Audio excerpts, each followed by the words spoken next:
Hallelujah, praise the Lord. आज मैं फिर से आपको एक नया वचन सुनाने जा रही हूँ जो बाइबल से मत्ती रची सुसमाचार उसका 24 अध्याय का 4 वचन से लेकर 14 वचन तक। तो आइए सुनते हैं। यहाँ पे मेन टॉपिक है विपत्तियों का आरंभ। तो देखते हैं कि किस प्रकार हमको बाइबल सावधान करती है कि सावधान रहो।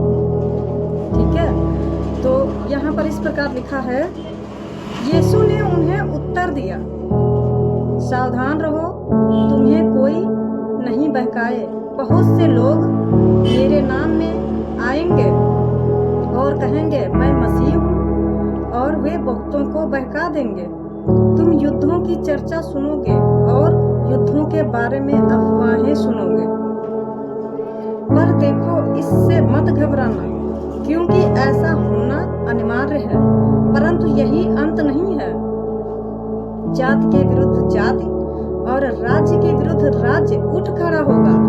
जहाँ तहाँ अकाल पड़ेंगे और भूकंप आएंगे। यह सब मानो प्रसव पीड़ा का आरंभ मात्र होगा।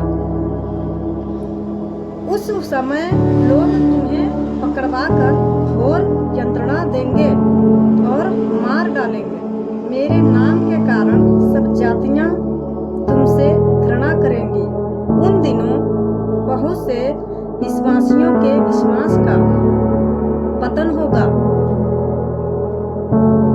वे एक दूसरे को पकड़वाएंगे और एक दूसरे से नफरत करेंगे। बहुत से झूठे नबी प्रकट होंगे और बहुतों को बहकाएंगे। अधर्म के बढ़ने से बहुत से लोगों का प्रेम ठंडा पड़ जाएगा, परंतु जो अंत तक धीरज धरेगा उसी का उद्धार होगा। राज्य का यह सुसमाचार सारे संसार में सुनाया जाएगा, जिससे सब राष्ट्रों को इसकी गवाही मिले, और तब अंत आ जाएगा। Hallelujah, praise the Lord. एक बार फिर से मैं इसको समझाने जा रही हूँ आप सभी लोगों को ये वचन। विपत्तियों का आरंभ, जब अंत का समय आएगा तो धीरे धीरे हमको परमेश्वर के आगमन के चिन्ह मिलेंगे कि किस प्रकार वो आएगा और उसके आगमन के चिन्ह क्या होंगे। तो उसने कहा है, उसने सभी लोगों से बताया कि सावधान रहो, तुम्हें कोई बहकाए ना, और एक सच्चे ईश्वर की खोज करो। बहुत से लोग मेरे नाम से आएंगे, परंतु तुमको बहकाएंगे, भड़काएंगे, पर स्थिर रहना है, अपने आप को दृढ़ करना है, विश्वास करना है कि मार्ग, सत्य और जीवन एक ईश्वर ही है, एक मसीहा ही है, जिससे हमको उद्धार मिलेगा।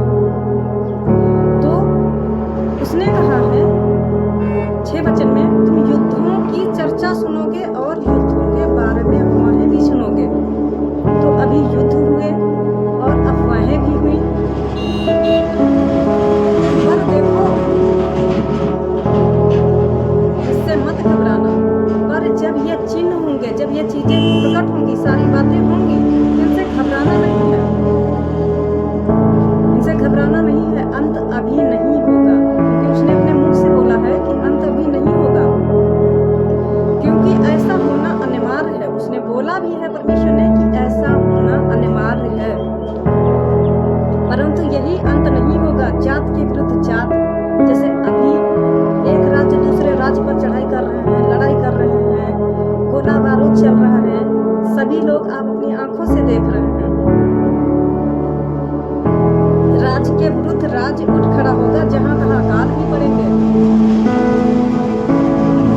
परमेश्वर के जो सच्चे दास होते हैं, नबी होते हैं, उनको परमेश्वर वो चिन्ह प्रकट करवाता है, दिखाता है कि ये चिन्ह होंगे, ये जाओ और मेरे लोगों को बताओ सारी बातें, तभी ये चीजें सामने